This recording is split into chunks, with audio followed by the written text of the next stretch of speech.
నిరుద్యోగుల యొక్క హక్కుల కోసం అశోక్ సార్ కొట్లాడబట్టి 4 రోజులైతుంది. నిరుద్యోగుల కోసం తన ప్రాణాన్ని సైతం లెక్క చేయకుండా ఆమరణ నిరాహార దీక్ష చేపట్టి 4 రోజులు అవ్వడం జరుగుతుంది. అయినా కానీ ప్రభుత్వం నుంచి ఎలాంటి స్పందన రాకపోవడం అత్యంత దుర్మార్గమైనటువంటి చర్యగా నిరుద్యోగులందరూ దీన్ని తీవ్రంగా ఖండించడం జరుగుతుంది. ఆనాడు బీఆర్ఎస్ పార్టీని ఓడించడంలో, ఈనాటి కాంగ్రెస్ పార్టీని ప్రభుత్వాన్ని ఏర్పాటు చేయడంలో 5,000 కిలోమీటర్లు తిరిగి వేల రూపాయలను ఖర్చు పెట్టుకొని కాంగ్రెస్ పార్టీ ప్రభుత్వాన్ని ఏర్పాటు చేయడంలో కీలక పాత్ర వహించినటువంటి వ్యక్తి అశోక్ సార్. నిరుద్యోగులందరినీ ఏకం చేసి చేయి కలిపి ఒక నిరుద్యోగ వర్గాన్ని తయారు చేసి ఆ నిరుద్యోగ వర్గాన్ని కాంగ్రెస్ పార్టీ ప్రభుత్వాన్ని ఏర్పాటు చేయడంలో ఒక అంతిమ కీలక మలుపుగా మార్చినటువంటి వ్యక్తి అశోక్ సార్.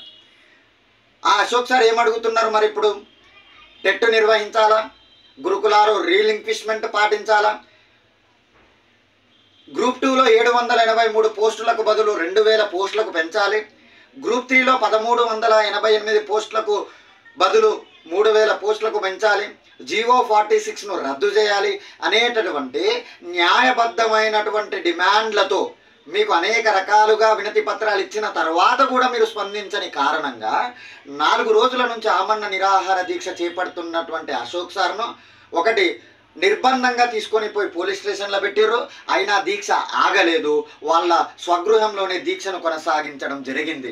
నిన్న రాత్రి 1:30-2 గంటల సమయంలో ఒక 50 మంది పోలీసులు అతన్ని బలవంతంగా తీసుకొని హాస్పిటల్లో చేర్చడం జరిగింది.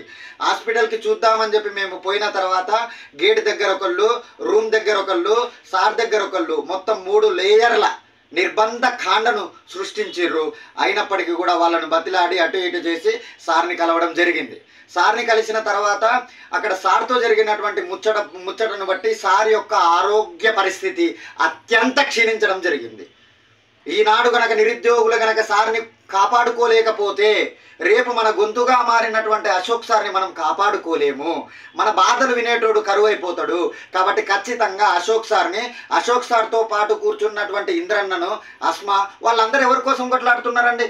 మన కోసం కొట్లాడుతున్నారు. మనకు ఉద్యోగాల సంఖ్య పెరగాలని చెప్పి కొట్లాడుతున్నారు. మన కుటుంబాల కోసం కొట్లాడుతున్నారు. కాబట్టి దయచేసి నిరుద్యోగ మిత్రులారా, ప్రభుత్వం స్పందించేంత వరకు మీరు కలిసి కట్టుగా పనిచేయాలి, చేయి కలపాలి.